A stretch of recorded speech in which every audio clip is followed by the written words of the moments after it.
Hi, Freedom Family. I'm Mark, and I'm so glad you're here at underscore Freedom for Life underscore because we've got an amazing conversation for you today. Today, I want to talk to you about how to destroy distractions in your life. So let's get started, shall we?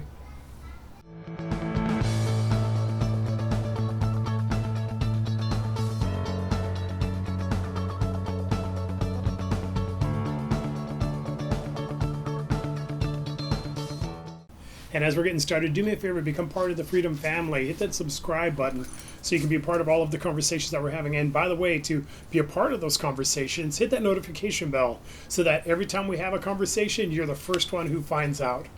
So here's this thing. It's called distraction. I don't know if you have it in your life. I certainly have it in mine, right? I mean, life happens to all of us, whether it's work or family or relationship or financial. I mean, there's just stuff that happens, right? Every day we are confronted with a new day, a new life, and sometimes new challenges.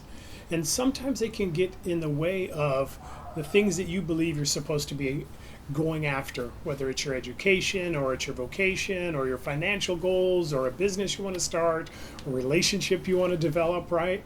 We have these things we want to do in life. And sometimes things get in the way.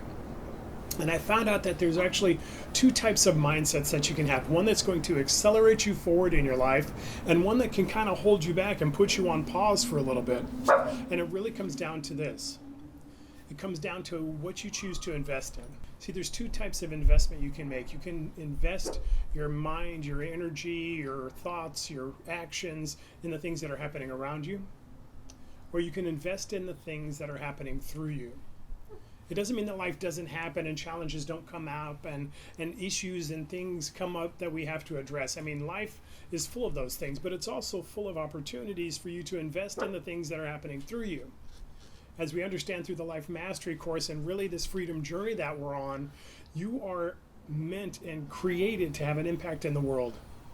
And what happens is sometimes we forget about the impact we're supposed to have, and we start to focus on the impact that the world is having on us. But here's the challenge. I can't become better. I can't fulfill the call on my life, and you can't fulfill the call on your life by having the world dictate your emotions, your reactions, your focus, and your energy.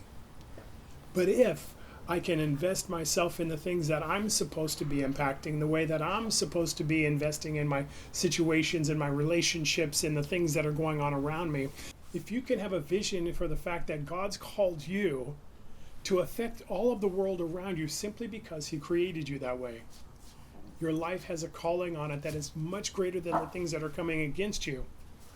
Satan knows that if he can distract you by having you focus on the things that are happening to you rather than the things that are happening through you, he can get you to stop and to pause and to wait until everything's okay in my life and then I can move ahead. That's never going to be a key to success. That's never going to be a formula for you to have the impact that you're supposed to. At the end of the day, it comes down to this. Am I giving energy and focus on the things that are happening to me or the things that are happening through me? If I can focus on my impact in the world and what I can do today to move one step closer to the things I'm called to solve the problems, to overcome the issues, to create the business, to fulfill that job calling, that relationship calling, or whatever it is, if I can do that, I'll find myself much closer to the goals and dreams that I believe God's placed in my heart, and so will you. So what are you focused on? Your impact in the world or the world's impact on you? There's one that'll change your life forever, and there's one that'll stop you from getting there. I invite you to choose the former, not the latter, and you'll have the life that God created for you, and people will be blessed because you lived. Now, Mark, I'm glad you're here. Hey, I'm Mark, and I'm glad you're here at underscore Freedom for Life underscore. Do me a favor, share this conversation with somebody you know is maybe got on pause or they're coming up against some challenges and it's really kind of pulling them away from, distracting them from the life that they're called to. Give us a comment, let us know what thing you're walking through and the impact you're supposed to have. And do me a favor, if you do nothing else, dominate your day.